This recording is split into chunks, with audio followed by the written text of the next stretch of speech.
Hey sis, I'm pregnant! Huh? Oh, I see. That's great. Congratulations. I forgot to tell you, but I'm 8 months gone. Wait, what? 8 months already? Yep, I'll be having a home birth at Mom and Dad's place tomorrow. See you there. Tomorrow? You got a problem with that? No, I mean, it's great that you're doing a home birth at your mom and dad's place, but I just wish you'd have told me this a little earlier so I could have had a chance to adjust my plans. Excuse me? Since when did I have to get permission from my sister-in-law for everything I do? Are you my boss now? Anyway, you've been married to my brother, like 10 years now? How is it that you still haven't had any kids? I don't know whose fault it is, but there has to be something wrong with one of you. So, who is it? Are you a barren wasteland, or is he shooting blanks? In any case, I'm being kind enough to let the two of you look after heavily pregnant me tomorrow. Think of it as kind of like preparation for if you two ever manage to conceive. You better treat me well. I want to see the gratitude in every word, facial expression, and gesture. Why me? Because you're my brother's woman, obviously. Right, I see. So you'll be arriving tomorrow afternoon? That's right. Got it.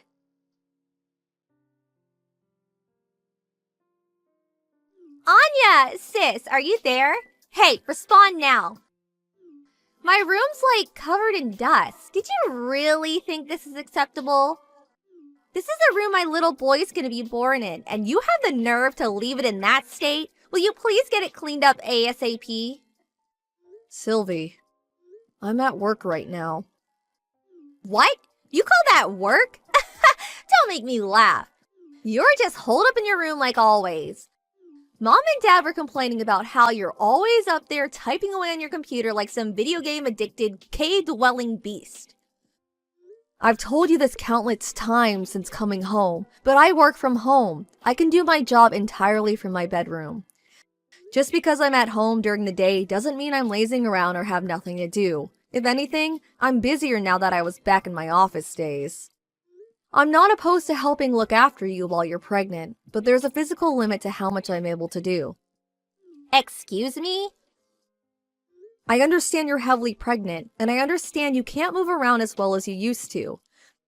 But that said, you can still do some things for yourself, and you don't need me waiting on you hand and foot 24/7. Not only that, but your mom's always around if you need her. Please stop trying to force everything on me. Wow, how dare you! Are you seriously trying to force your duties onto my elderly mother? How despicable! That's just bullying, plain and simple. You're bullying your mother-in-law. Who knew my sister-in-law had such a rotten personality? It's such a shame. I used to think you were nice back then when we first met, but it seems like you got too comfortable with my brother, and now you think you can say and do whatever you like. It's scary. Are you gonna bully me too? I'm gonna feel super uncomfortable around you now. Oh, give me a break, Sylvie. I'm hardly telling you and your mom to do everything, am I? All I'm asking is that you do the things you can do by yourself, and that she help with the things she's able to help with. You're so horrible! How could you be this mean-spirited? You're like some kind of movie villain. You're twisted! Wah! Wah! Actually, I'm the one who wants to cry.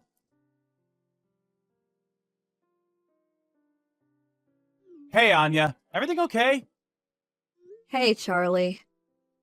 I heard from an old classmate who lives in the same neighborhood as my folks. Apparently, my little sister moved in with you guys when I got transferred away for work, and you've been having a real hard time of it lately. Is it true? Is everything okay, Anya? What's going on? Well... My sister and parents have always had a poor attitude towards you. I know that. But I did tell you to tell me if anything happened with him, didn't I? You could talk to me about anything. I'm sorry. I didn't want it to affect your work badly in any way, so I kept it to myself. Don't be silly, babe. You need to think about yourself sometimes, too. Everyone at work's really understanding, so please don't worry about that. What actually happened? Apparently, Sylvie fell pregnant and came back to your folks' place for her home birth. Wait, what? My sister is pregnant? Since when? That's the first I've heard of it. Oh wow, you mean she didn't tell you either? She says she's 8 months gone already. 8 months? Right? I was surprised too. She only told me the day before I came back home. Then she basically ordered me to go to your folks' place, where I was apparently obliged to be your personal servant, carer, and waitress, and expected to cater to her every whim at a moment's notice. Naturally, your mom and dad always have her back 100%, so I'm basically stuck in a house where it's constantly 3 versus 1. To tell you the truth, I'm finding it a little difficult. On the other hand, she most certainly is very pregnant. And out of consideration for the baby, I don't want to do anything that might cause her stress. I feel kind of trapped. Oh no, Anya. I think maybe it's best you come and stay with me. How does that sound? Huh? I know you stayed there to begin with because you had your own job to think about, and my transfer was only ever meant to last a year at the longest. But you started working from home after I moved away. Which means you don't necessarily need to be in that house for work, right? You do have a point. I've been working from home for about 6 months now, and what with everything that's been going on in the world, upper management decided recently that this style of working would be made permanent. Well then, surely we can make it work somehow if you come out here to live with me. Besides, if you come soon while I'm still away on transfer, it'll be easier for us to figure out where we want to live next after my transfer period comes to an end. And at that point, we can just up sticks and leave together. You make some good points. I'm gonna talk to my boss about this. I am technically classed as a remote worker, but I do still have to go into the office 2 or 3 times a month. The company covers my travel cost, but if I was to come and live with you in Delaware, they'd be covering plane tickets, which I kind of feel like I should let them know about in advance. You'd also have to make your place work from home suitable before I arrived. Ah, I see. I never thought of that stuff. You're right. It's best we have all of our bases covered. One thing I can guarantee you is that the internet here is about as fast as it gets. I can convert the spare bedroom into a study, too. Just say the word. In that case, I'm pretty sure they'll give me the go-ahead right away. I have a few loose ends to tie up and some things to pack, though. So would you mind waiting a little longer? Sure thing. I just want you to know that you're welcome here anytime. Thank you, Charlie.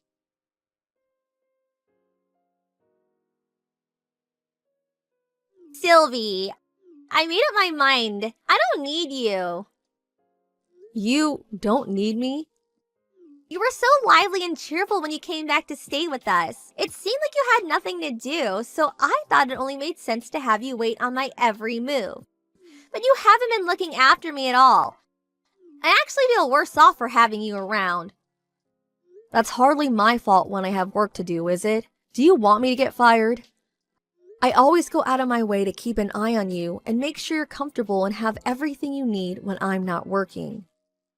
Not good enough. I'm simply and not satisfied with your service.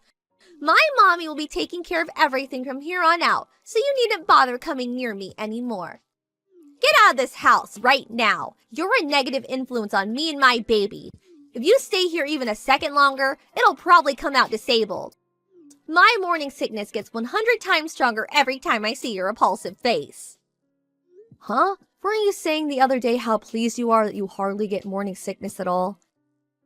Shut up! I don't want to hear another word from you. Get out, get out, get out!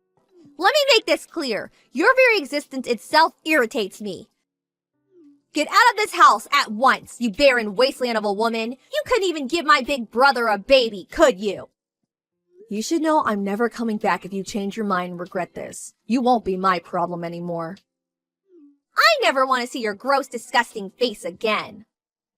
Thanks for saying that. I'm actually more relieved to hear that than you could know. Huh? I've decided to go and live with Charlie in Delaware.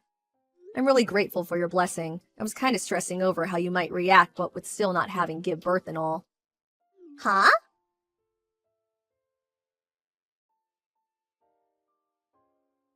Anya?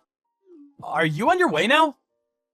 Hey, Charlie. Yeah, I'm just getting ready to board the plane. I'll lose signal, but it's not a long flight, so I should be back with you in an hour or so. Then, 3 trains later, I'll be knocking on your door. Anya, listen.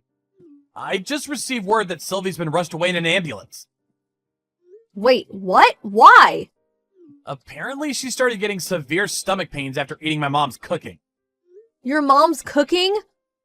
Oh no, no, no, no. She didn't, did she? Yeah, I think she did.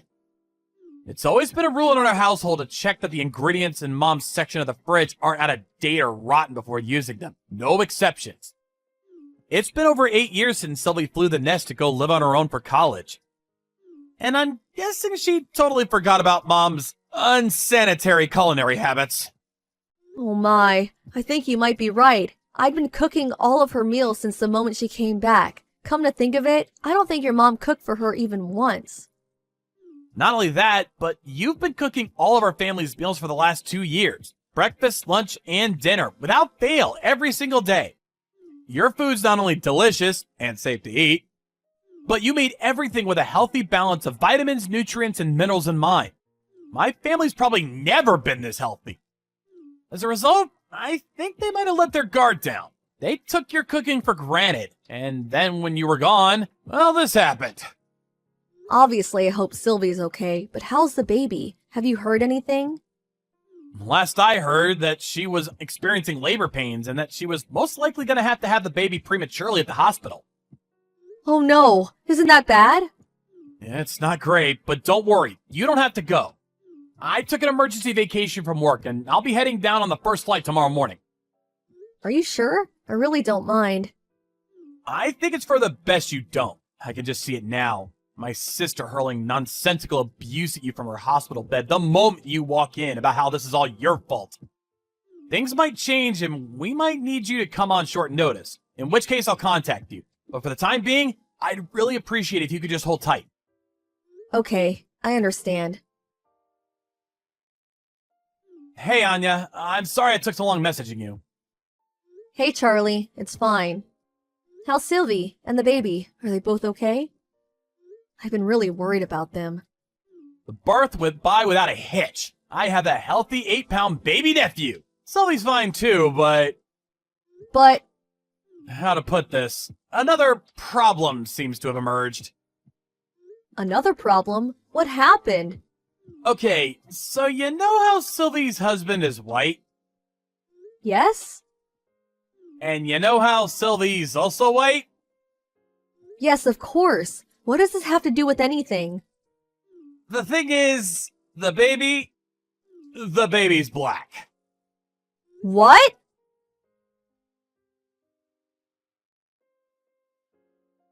Anya! Anya! Hello? Anya? Please, will you come back? Pretty please with a cherry on top. My brother knows how to cook for himself. He'll be fine on his own. You'll be able to come back, won't you? Won't you? You should be prioritizing me and my little boy. I'm in the mother of all pinches here, Anya. Please. Oh my God, how did things get this way? Hello, Sylvie. I'm glad to hear you and your son are okay. I hate to have to tell you this, but even if I was to come back, I wouldn't be able to look after you like I was doing before. Why not? Things at work started going great when I moved out to Delaware to be with Charlie. He's really understanding of my remote work situation and goes to every effort to accommodate me. We also split the housework evenly. He's such a darling. I feel lucky to have him.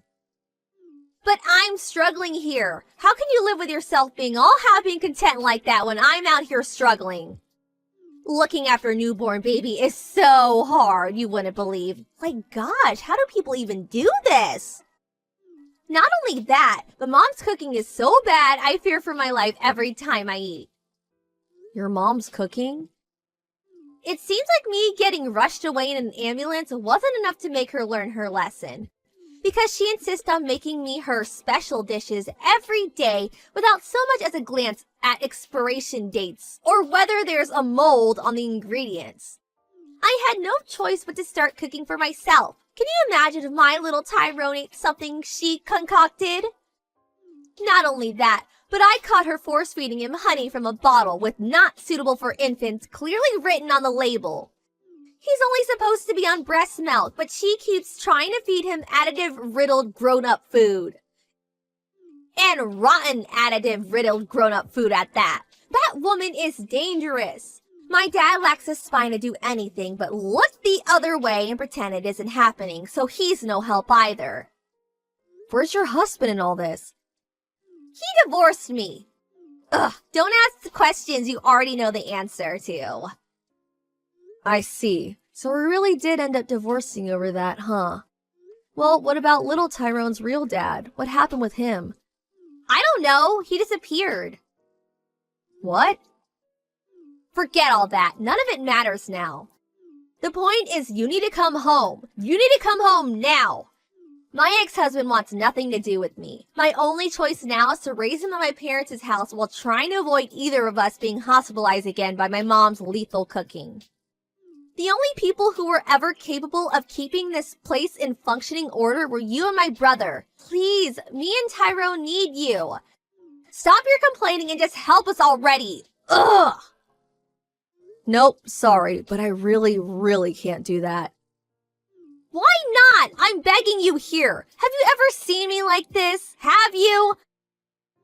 I'm not doing it for fun, I promise you. Please, I'm desperate here.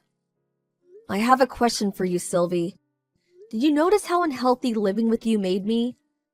Huh? Not only did your mom force me to do all the housework and cooking, but when you showed up out of nowhere, so pregnant you were ready to burst and demanded I be your live-in carer going on slave.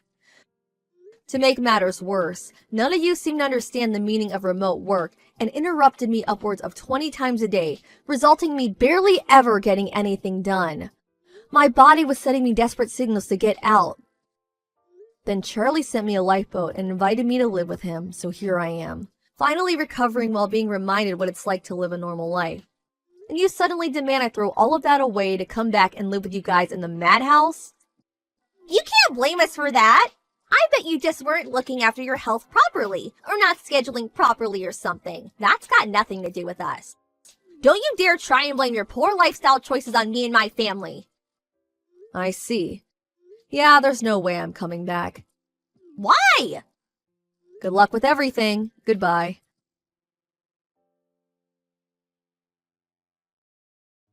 My in-laws agreed to let Sylvie and the boy with the mystery father stay with them indefinitely through gritted teeth, since she genuinely had nowhere else to go.